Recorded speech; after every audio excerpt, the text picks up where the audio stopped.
Open your Bible this morning to 1 Samuel. 1 Samuel chapter 20.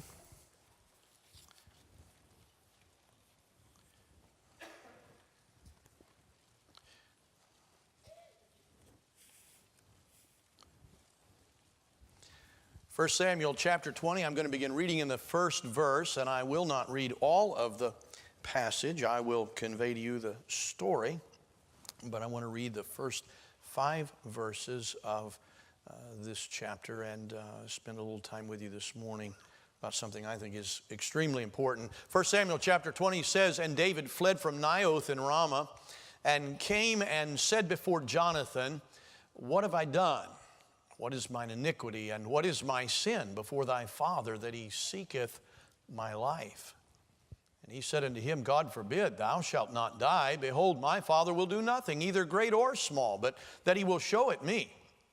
Why should my father hide this thing from me? It is not so.' And David sware moreover and said, 'Thy father certainly knoweth that I have found grace in thine eyes. And he saith, Let not Jonathan know this, lest he be grieved. But truly as the Lord liveth, and as thy soul liveth, there's but a step between me and death.' Then said Jonathan unto David, 'Whatsoever thy soul desireth, I will even do it for thee.' And David said unto Jonathan, 'Behold, tomorrow is the new moon, and I should not fail to sit with the king at meat. But let me go, that I may hide myself in the field unto the third day at even.' David recognizes a danger in his alliance with Saul.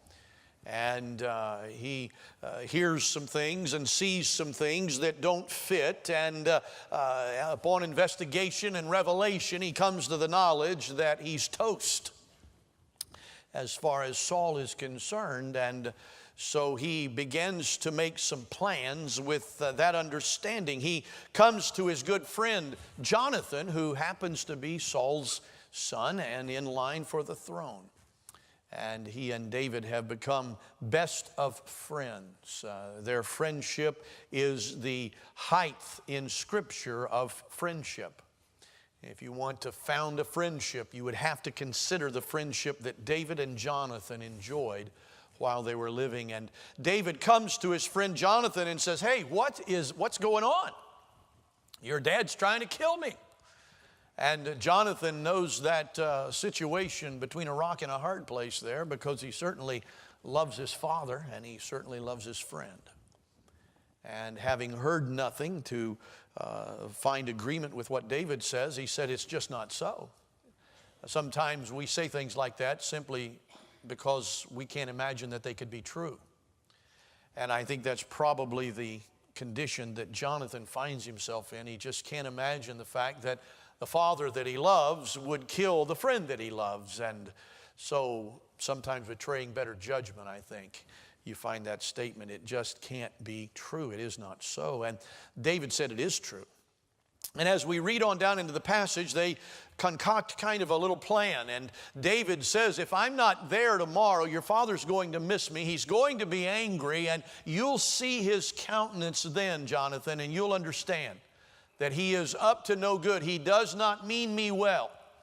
And I need you to come and convey to me what's going on." And of course, you know the story, if you're familiar with the Scripture, how that Jonathan was to come with his armor bearer, and he was to take the arrows, and he was to shoot the arrows. David was to be in a certain place at a certain time after these days of his being absent.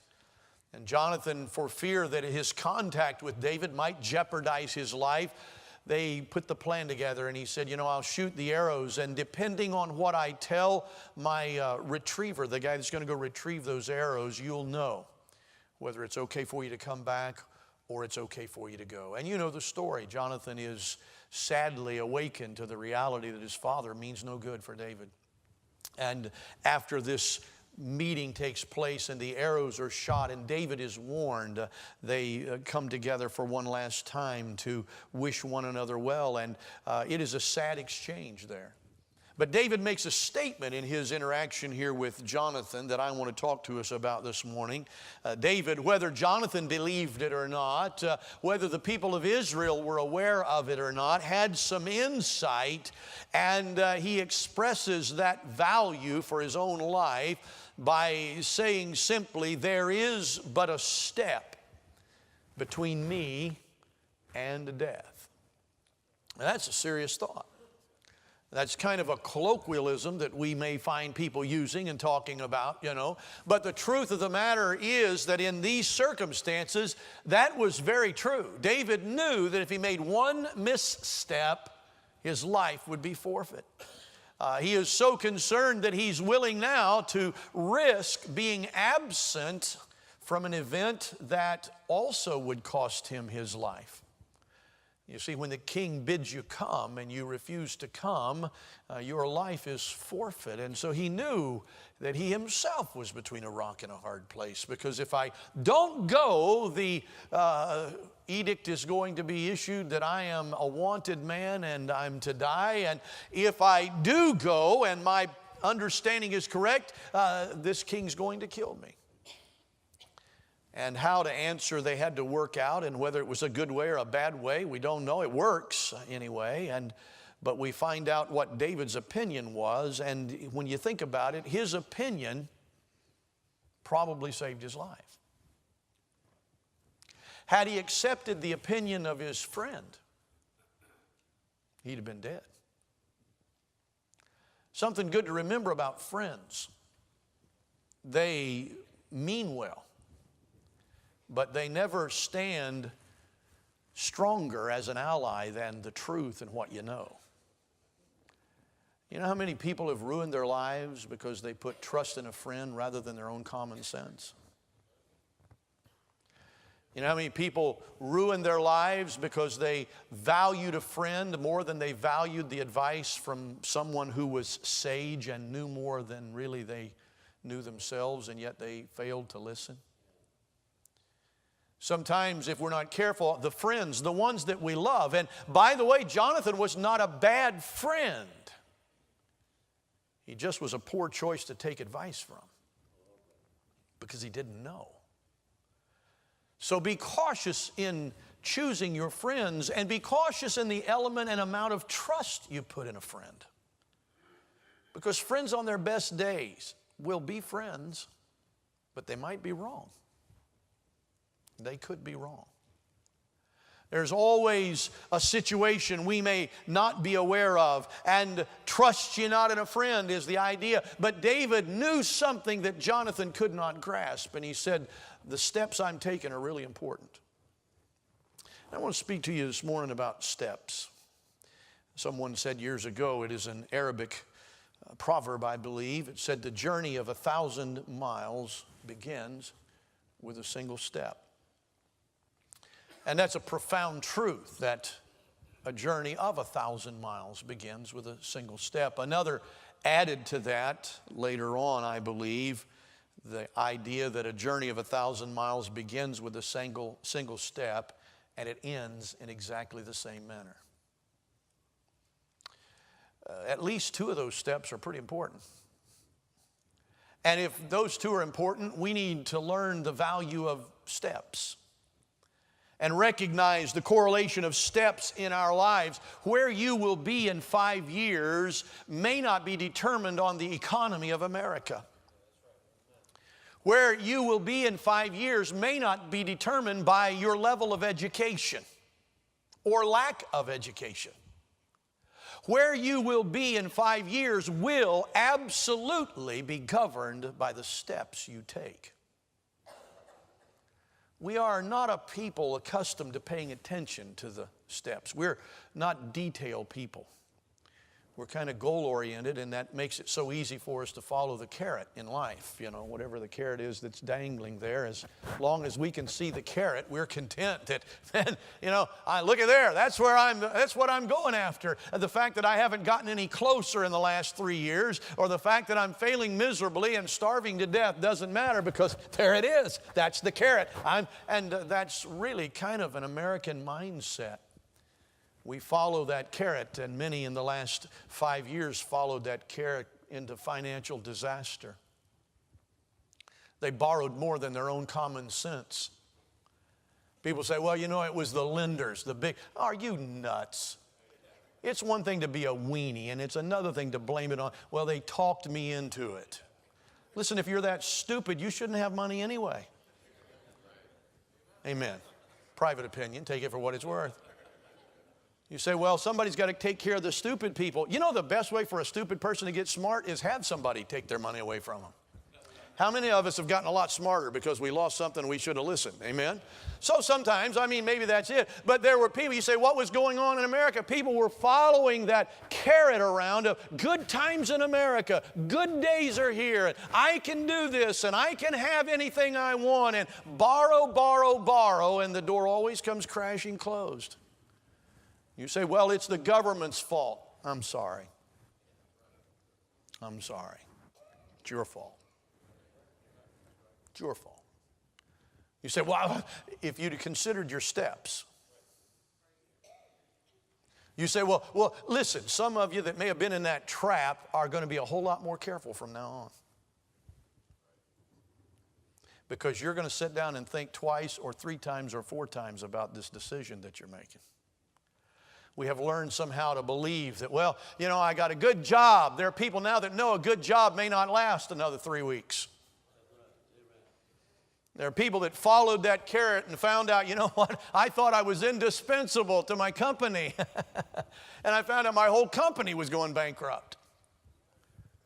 There are people that followed their credit card. People that followed all kind of things, somehow believing that, following the carrot. David said to Jonathan, something's happened in my life here. There's a threat in my life, and I'm near death. And I've learned to value every step. You know, if we would learn to consider the steps, we would not have gotten into a lot of the trouble we've been in our lives.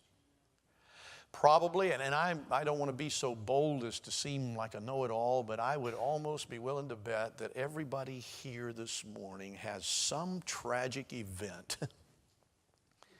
And you'd be honest this morning and say, you know what, there was a moment there when I thought, maybe not. And I didn't listen to my own common sense. And that's the reason I made that mistake. Mistakes are so clear and so easy to see looking back. But they are so well camouflaged when they hide themselves in the future. David is a wise man here because looking to the future, he's not looking at the big picture. He's not looking somehow at the forest and missing the trees. You understand, David he's been anointed king. He's ready to claim the throne, and all he needs is for Saul to get out of the way. He could be saying, you know, man, look at where I'm going to be 5 years from now. Look at where I'm going to be. And all at once he comes back and begins to look at steps. And he says, you know something? These next few steps are going to be absolutely vital in the course of my life. Oh, that we would learn. Oh, that we would learn to consider our steps. That one moment, that one step that David has in his mind here saves his life. And David said, Jonathan, I'm glad you told me that. You're my friend. You wouldn't lie to me. You've been a good ally, and you know, we're best buds, and man, you know, I was worried about nothing. Maybe I just misread it. I thought your dad really didn't like me when he cursed me and threw the javelin at me, and I just thought he was trying to kill me when he threw the javelin at me, and it landed 3 inches from my head. You know, thank you, Jonathan, for being such, what are you saying, preacher? I'm saying that friends are not as important as well-judged steps. And what David's best friend could not do, his observance of his steps did for him. Saved his life. Saved his life. If we would learn to judge our steps, recognizing that the journey of 1,000 miles begins with a single step, and then also recognize that it also ends with a single step. Someone said years ago that if they were to write last words on tombstones, As soon as you cross the line into the southern part of our nation, the number one occurring statement on a tombstone would be this: last words, y'all watch this. If you're not from the South, it probably doesn't mean much, but some of us are, and we know that that's all you got to do is dare a hillbilly. Amen. Doesn't matter whether it's never been done or not. There's a dare out there, and somebody's got to rise up to meet the challenge. Even if it ends in a graveyard, that's the way it's got to work. But how many times are there testimonies in lives where maybe it didn't end with a tombstone, but life changed in an irrevocable way? How many lives are there in the world today that are not what they were at one time and never will be ever again because someone failed to consider some steps? At some point, there was an uneasiness. At some point, there was some foreboding that came into the picture. There always is. And they just overlooked it, brushed it aside, or maybe even listened to a friend. And their lives will never be the same again as long as they live.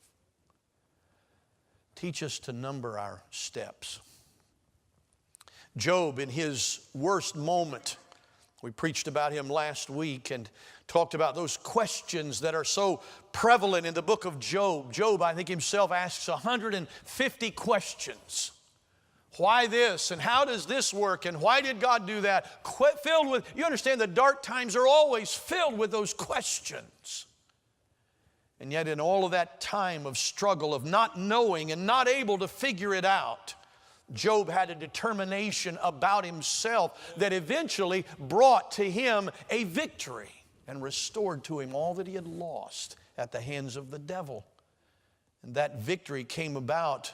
Listen to what Job himself said in Job 23:11. My foot hath held his steps. His way have I kept and not declined. You know what Job was concerned about out there? Trying to figure out what had happened. He was concerned about the next step he was going to take. Okay, I'm here. There's been a disaster. Things are horrible in my life. I can look back and I can get angry and I can hurl insults and I can blame this one and that one and I can say, I wish I had done this. I can kick myself in the seat of the pants. Or recognizing that none of that matters, I can say, I'm going to be careful about my next step. Because the journey of 1,000 miles or 10,000 miles begins with a single step. You know, some of you this morning will take a step that somewhere down the road may show up in a way that you'll be thankful that you took that step. Or just as true, some of you may take a step today. Before you leave this auditorium, it could be possible that somewhere down the road you'll look back and you'll say, I wish to God I had thought a little more about what I was about to do. Some of the guys will leave here today and they're going to journey off to places of incarceration. They're all over the county and places like that, trying to preach to young men, young ladies that are incarcerated in our prison system. And I'll tell you what they're going to deal with. They're going to deal with a multitude of people today. Can I tell you what they all have in common? They all took a wrong step somewhere. Can I tell you, if they had one prayer request that could be answered for them, they probably all would say this: if I could go back and change that one step, it could change my life. Now, you're not in prison, but your steps are no less important than theirs were. Where is that journey going to take you? Well, it depends on the steps you take in the next few minutes. You say, well, see, I've been on this path a long time. Well, that's wonderful, but understand you're about to take steps today that are going to have more effect on where your journey will end than those have, because those are gone. We need to learn to appreciate the value of those steps.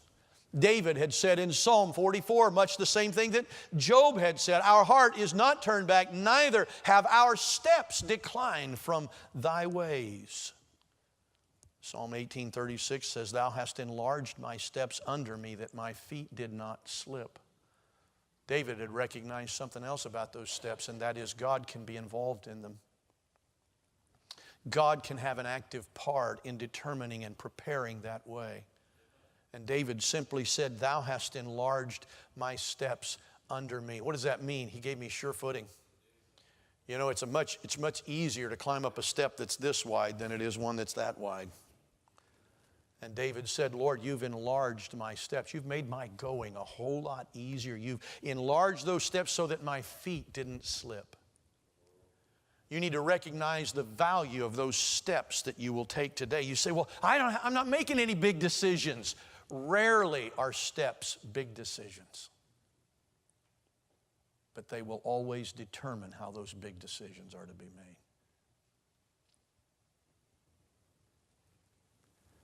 David said, Lord, you've enlarged my steps under me. If you hadn't, he says, my feet would have slipped. I wouldn't have made it. Proverbs states in chapter 16, verse 9, a man's heart deviseth his way, but the Lord directeth his steps. You know, you can dream all you want, and I hope you do. And you can plan all you want, and you can prepare all you want, and I hope you do. I'm not just for becoming the proverbial human sponge waiting to soak up whatever happens to be there.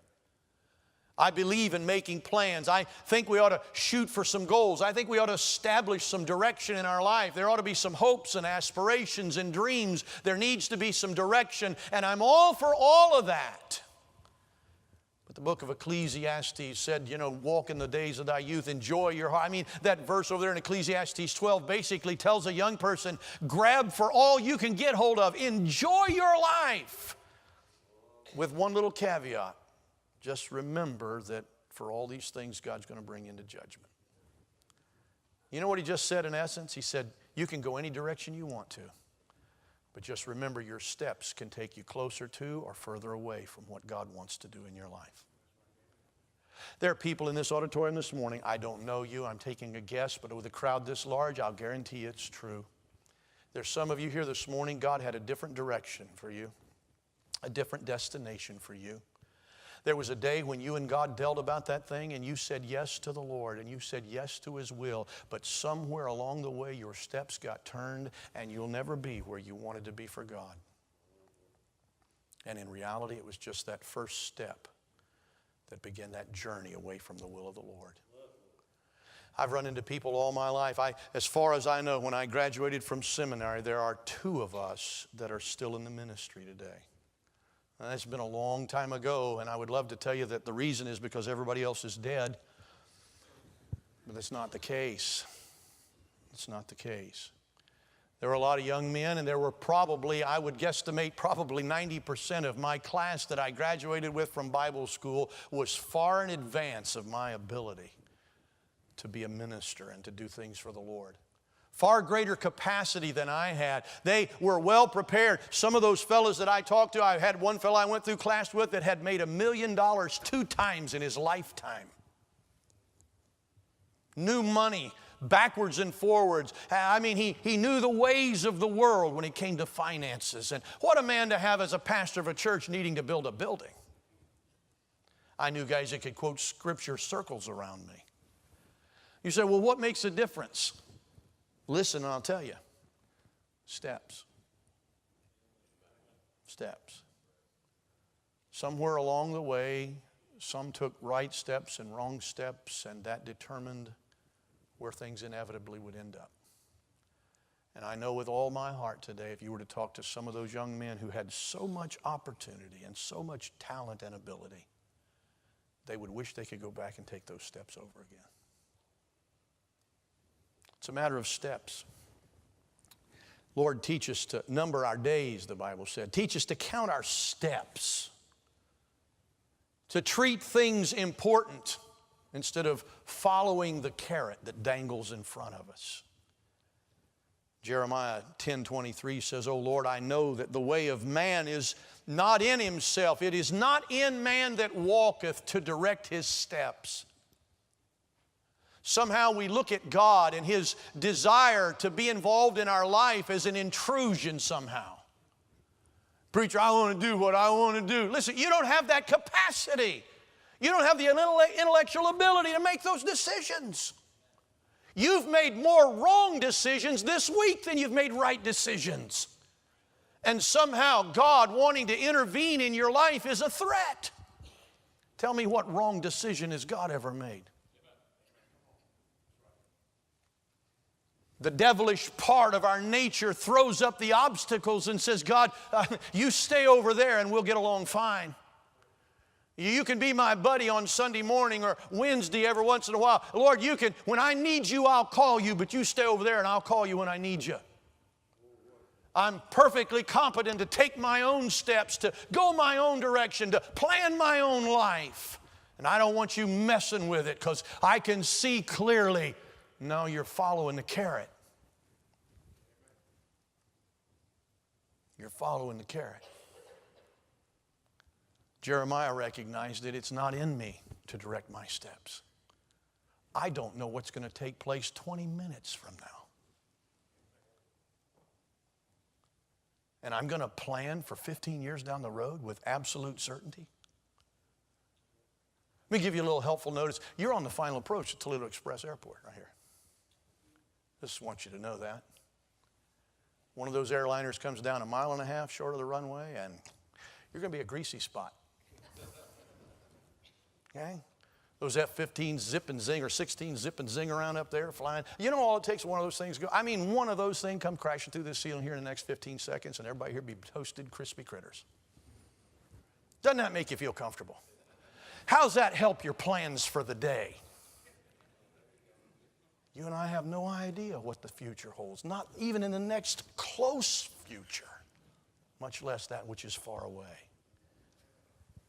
The Bible said about a good man in Psalm 37 that those steps are ordered by the Lord and that he, the good man, delights in his way. God's planning those steps out. It goes on to say in verse 31 of that same 37th Psalm, the law of God is in his heart and none of his steps shall slide. Why? Why is there something about this guy's steps that are so sure that are not true in others? I submit to you it's because God is in control of those steps. When God is in control of those steps, one journey, a long journey, a lifetime journey begins with one step. But when God's in those steps, it ensures that that journey and its end is inevitable. And when you and I take our steps into our own determination, we make tragic steps. I'll tell you why. I said before, someone says, well, you know, I've been on this journey a long way.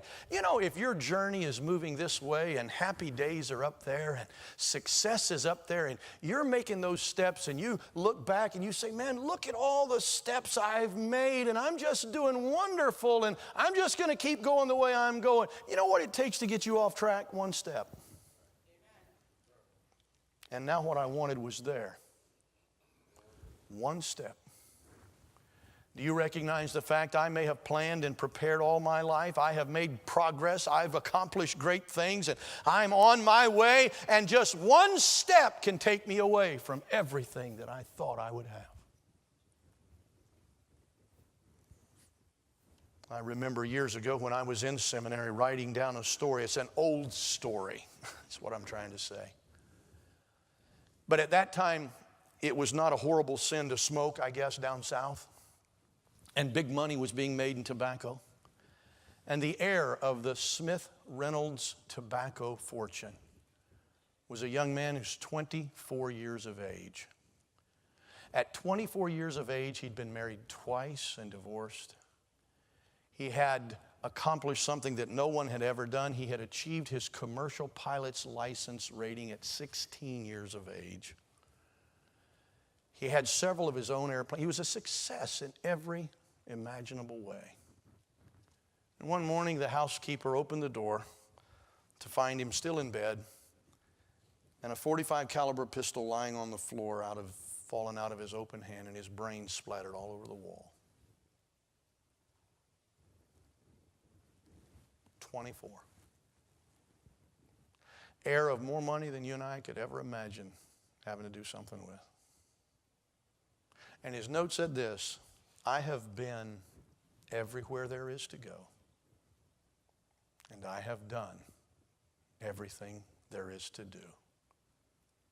What the blank is there worth living for?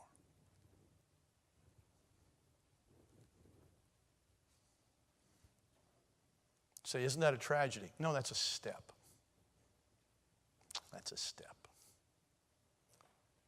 That was a young man somewhere here enjoying life, recognizing life, doing it his own way, looking to a future that was bright and prosperous, and somewhere there came a wrong step. And it ended up with a family collecting the bloody sheets and clothing and the pieces of human flesh splattered against the wall of a rich mansion.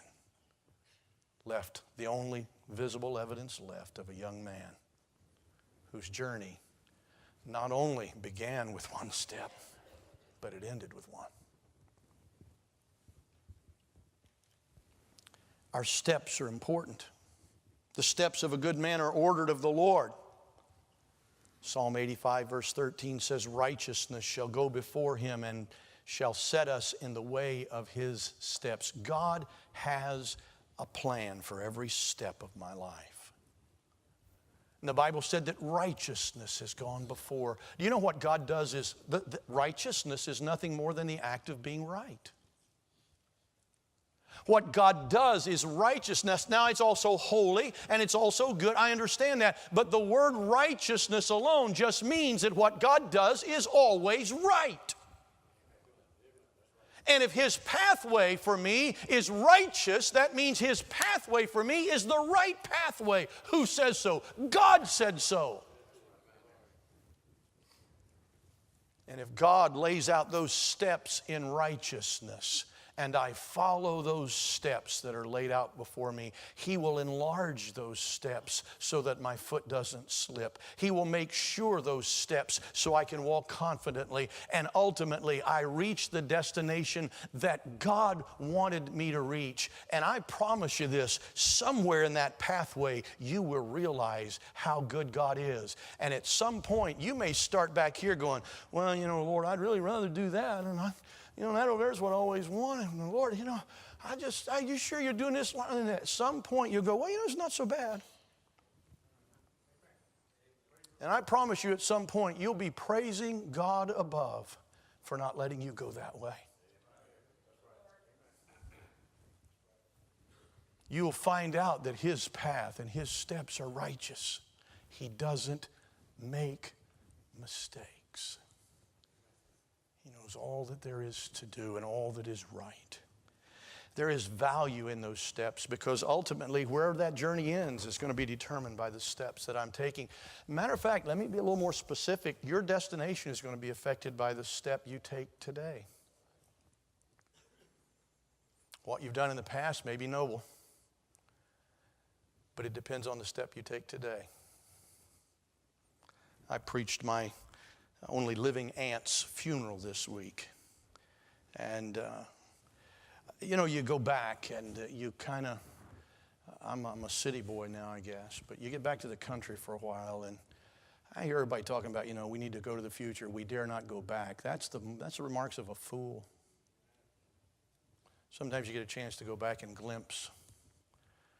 And, I watched the other day as a funeral director in a little town of America, brought by family and friends, and as they came by, people hugged the funeral director's neck.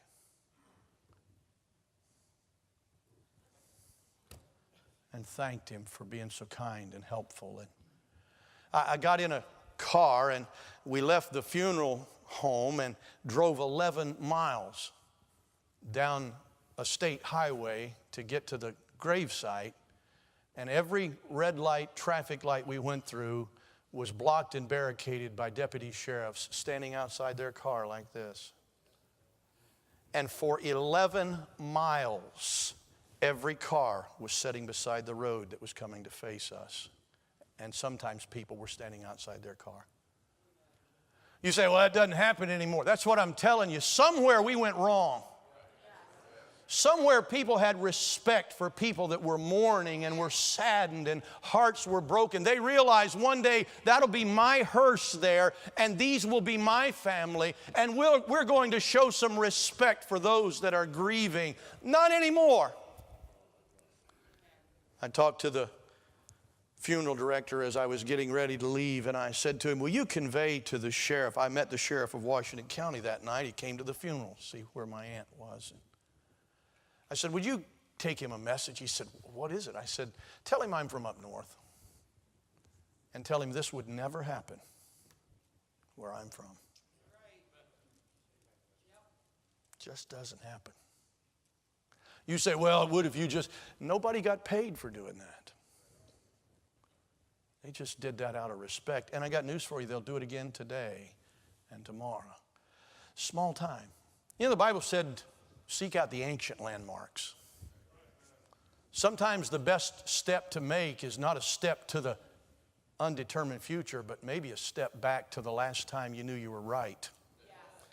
Some important steps in life are when people turn around and say, wait a minute, I've made a mistake. I'll arise and go back to my father's house and I'll leave the far country. Those were wise steps, but they were retraced steps because he'd gone wrong. Sometimes there's nothing wrong with you saying, wait a minute, this is the wrong path. I'm going back to where I was walking with the Lord. I'm going back to where I was happy in the Lord. I'm going back where I knew the joy of the Lord. Retrace those steps. Why? Because you're off track. You got to realize those steps will determine ultimately the success or the failure of your life. I didn't want to preach when the Lord called me to preach, and I'm still thinking he made a mistake. I walked through a graveyard the other day, and there were 5 graves, I think, there that were kinfolk to me. I've preached all 5 of those funerals. I never imagined when I was just a boy and God called me to preach that somehow in there it might be being a comfort to my own family 1,000 miles away. Somebody walked over and said, you preached her funeral, didn't you? Yeah, I did. And that's your grandfather. You preached his funeral. Yeah, I did. There's your grandmother. Yeah. You preached their funeral, didn't you? Yeah, I did. You say, boy, wasn't that terrible? Well, I guess it's kind of morbid. I'm thankful God put me on a path one day that would give me the ability to comfort my own loved ones. Sat down at a table with my own cousin. There were 4 of us, 2 in my family and 2 in another family, and we were like brothers. We fought most of our lives. And I told my wife I don't think I've had a conversation probably with him for 20 years. Just a hi and a bye in passing. But he sat down at the table the other day and we began to talk, and he said, you know, I had a heart attack 2 months ago. And I looked, because we're not old enough to have, we're still little kids, but all at once I noticed this was an old white-headed guy sitting across from me, and I don't know what happened in his life, but he really was decaying quickly. And I knew he'd been the wayward son, and probably the roughest of the bunch, and gone his own way. And he said, you know, the doctor came in when they got me to the hospital, and he told me, he said, I don't have any good news for you. He said, your heart is blocked with a severe blood clot. He said, if we don't get it loose in just a few minutes, you're not going to survive. He said, but what I have to give you is so potent that if you have any damage to any blood vessels in your body, you will bleed out in less than 30 seconds. And there's no stopping it.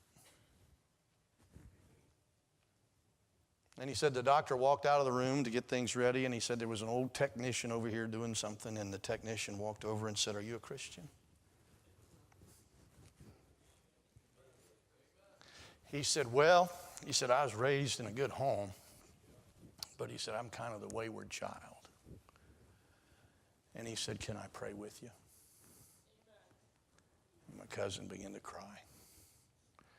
And he said he bowed his head, and we began to pray, and he said, I knew God changed my life right there on that bed. We had a good conversation. You say, what are you saying? I'm saying that any point in my life, I could have taken another step. Any point in my life, I could have gone another direction. And I don't know what it would have led to. I had those visions of grandeur. We never make a bad decision when it comes to dreams. All I can say is I just stayed on this path, and there was a day when I didn't like it. There still are. There was a day when I knew the Lord had made a mistake, and then there are days when I say, thank you, Lord, for the path. You've enlarged my steps so that my foot doesn't fall. Let me ask you this morning, I'm not worried about whether you're rich or poor or smart, or I don't care about that. Where's your next step going to take you? Where's that next step going to take you? You say, well, preacher, I don't have any big, I'm not talking about big decisions. I'm talking about little decisions, little choices that are made. Just one step determines the journey of 1,000 miles. And someday, one step will determine where it all ends up. Imagine how important those 2 steps are. But remember this, the beginning and the end, it's just a series of steps. And any one of them can take us off the course or bring us back to the course that God intended. And so the next step you take is the one I want to talk to you about this morning before I close, because it's the important one. You know, so often as a Christian, we live our lives with manufactured excuses for why we don't do what the Lord really wants us to do. You know, I overslept. I didn't have time to read my Bible this morning or pray, or, I'm uneasy with gospel. We've got every excuse down perfectly. But we forget that those steps are determining the direction and the pathway we're headed. If I were to ask you this morning, would you love at the end of this year or the current year to say, I witnessed to 1,000 people this year? I don't think there's a Christian here that wouldn't say, man, I'd love to do that. Just take 3 tracts a day. 3. I'm not talking about 4 hours a day out banging on doors and talking to people that hate you. 3 tracts a day, every day for a year. 1,000 people you've told about Jesus Christ. You know why we don't do that? Because we see the 1,000 and say, oh, I can never do that. I just couldn't do that. Surely in 1,000 people, somebody's going to shoot me or hit me or hurt me or... What we're not looking at is that next step. You know what your step is? 3 tracts. 3 tracts. You could do that at the grocery store. You could do it at the gas station. You could do it at the restaurant you're going to when you leave here. You could do it anywhere between here and home. 3 tracts. You say, what is that? That's a step. That's a step that'll take you to the next step. You say, well, what if I do it and nobody gets saved? It's unlikely they will. I can just tell from your attitude. You say, well, I'd just be going through the motions. No, you'll just be taking a step.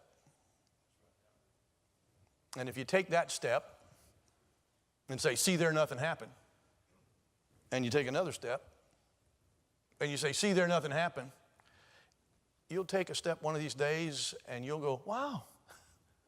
They talked to me for about 20 minutes, and we just got carried. And they're going to come visit. And then one day down the road, you're going to say, thank God I took this path because he got saved and she got saved and that family over there got saved. It's just a series of steps. Wrong decisions are made in steps too.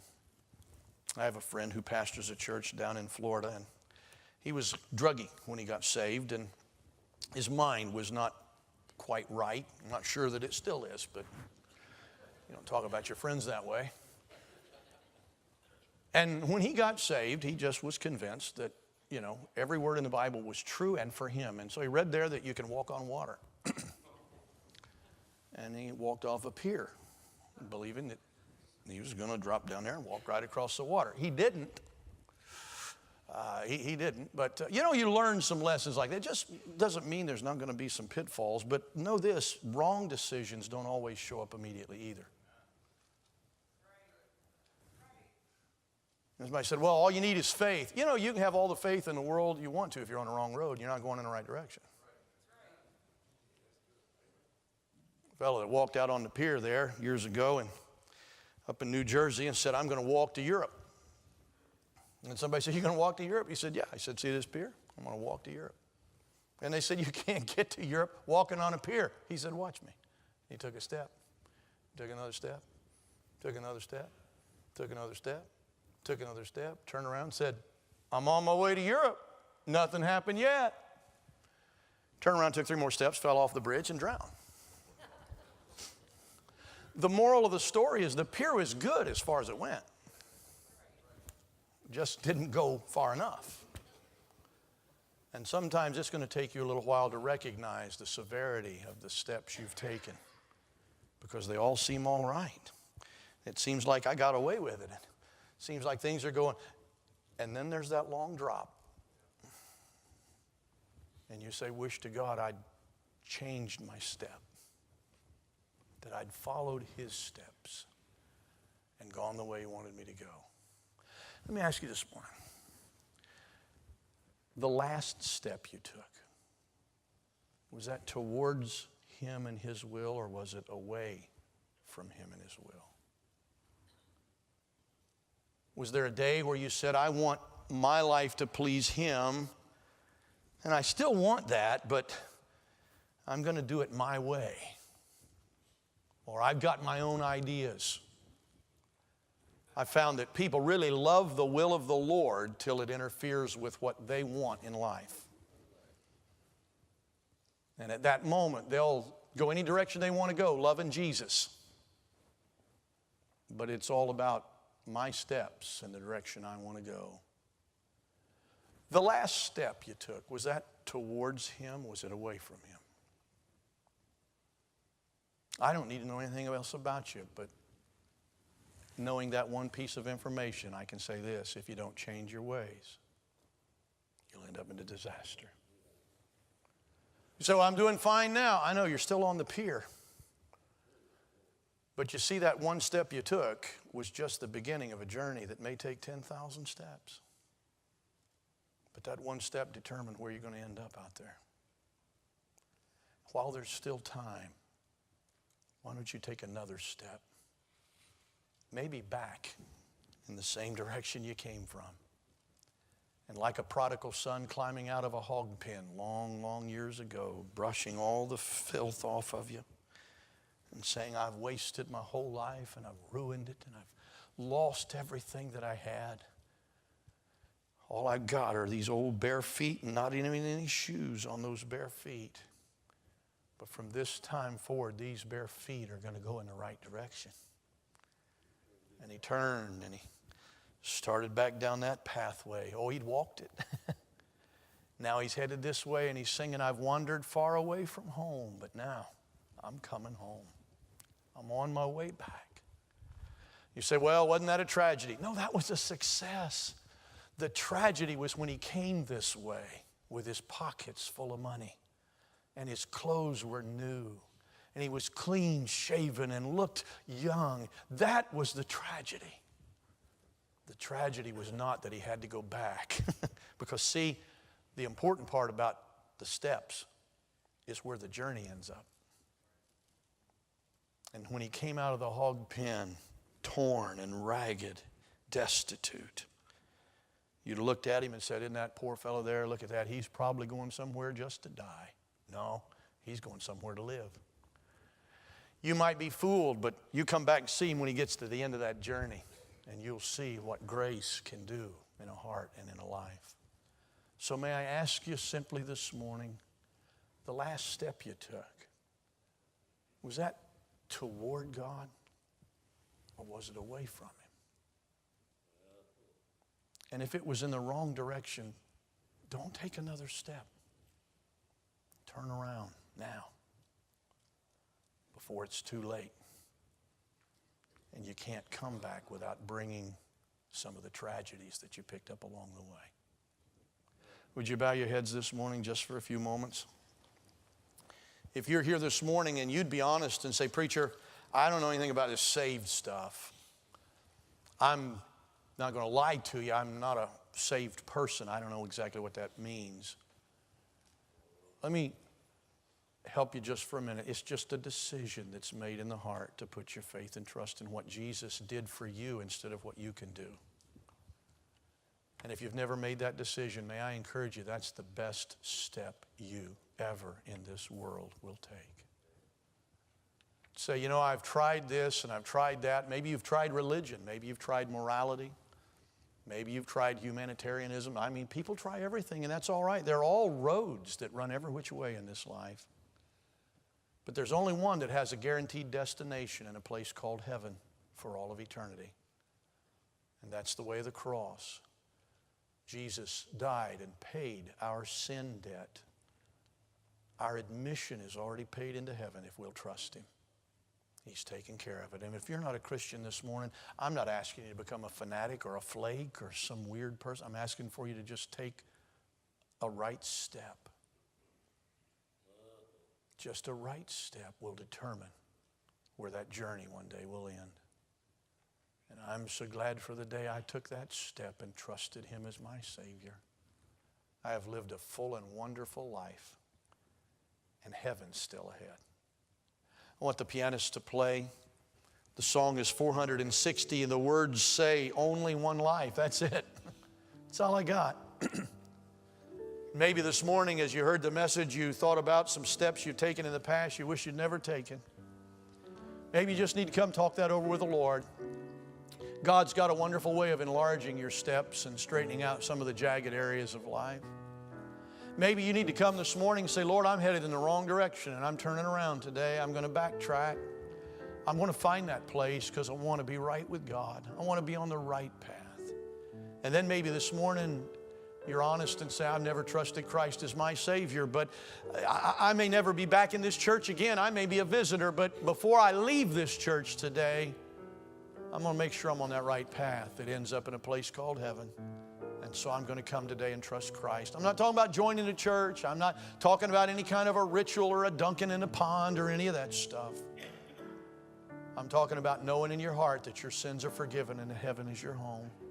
Could I invite you while we stand to our feet and sing just for a couple of minutes, a verse or two of an invitation hymn. An invitation. This is an invitation for you to come. Whatever your need is, to come and spend some time with the Lord. Nobody will bother you. If you want somebody to pray with you, they will. But if you don't, you can come and spend that time right there. You say, why should I come there? Well, I've seen the Lord meet a lot of people right here at this place and do some special things in their lives. And there's a pathway between you and here. Maybe you just need to take a right step and find your way back to peace and contentment on the right road, headed in the right direction for the Lord Jesus Christ. While we sing this morning, why don't you come and join these that are here right now and do some good business with the Lord. He'll take care of you if you let Him. Only one life to offer, Jesus my Lord and King. Only one tongue to praise Thee and of Thy mercy sing. Only one heart's devotion, Savior, oh may it be, consecrated alone to Thy matchless glory, yielded fully to Thee. Only this hour is mine, Lord, may it be used for Thee. May every passing moment count for eternity. Souls all about are dying, dying in sin and shame. Help me bring them the message of Calvary's redemption in Thy glorious name. I hope you've taken the right step this morning, because it may determine where the day goes. And so if you haven't, don't leave. Make sure you got things on track the way they're supposed to be. Come back and be with us tonight. Evening service at 6 o'clock. Love to have you come be here with us. Remember to pray for those that are out ill and sick, suffering this week, that the Lord will restore them. Pray for the marshals as they come back home one day this week. I think, whenever the planes are flying, they'll get back, and pray for God to get them back to us safe. And then ask the Lord to help you to make a few right steps this week. And remember, 1 step, 3 tracks for a year means you've witnessed to 1,000 people. I believe if you took a fishing pole in your hand and dropped the hook in the water 1,000 times, you'd get a nibble. I think God would make you a soul winner if you just learn to take some steps. Let's pray. Father, you've been so good to us. We thank you for your goodness, kindness, graciousness to us. Lord, we are not worthy of the least of your favor. And yet, Lord, you've given us grace and mercy that defies explanation. We, Lord, would not give ourselves as much grace and mercy as you have. And we're thankful today that we can call ourselves your children, the children of God, by faith in Jesus Christ. And Lord, there's no boasting in that at all, because we could never have achieved that through our own efforts and ambition. Lord, you just made us your children by faith when we trusted Christ as our Savior. I pray, Lord, there's somebody here this morning that's unsaved, that, God, you wouldn't give them any rest. Lord, that you'd help them to see that all they're following is a carrot that's just dangling in front of them, and that the way of peace they've never really known. God, may they return again to this place, or to any place that could help them to make those steps in life that would take them on yonder to heaven when life is over. Dismiss us this morning with your blessings. Gather us back together again this evening for an evening service, and may we enjoy and be lifted again to a spiritual plane that we have need of fellowshipping upon. Now go with us. We ask it in Jesus' name. Amen. You are dismissed.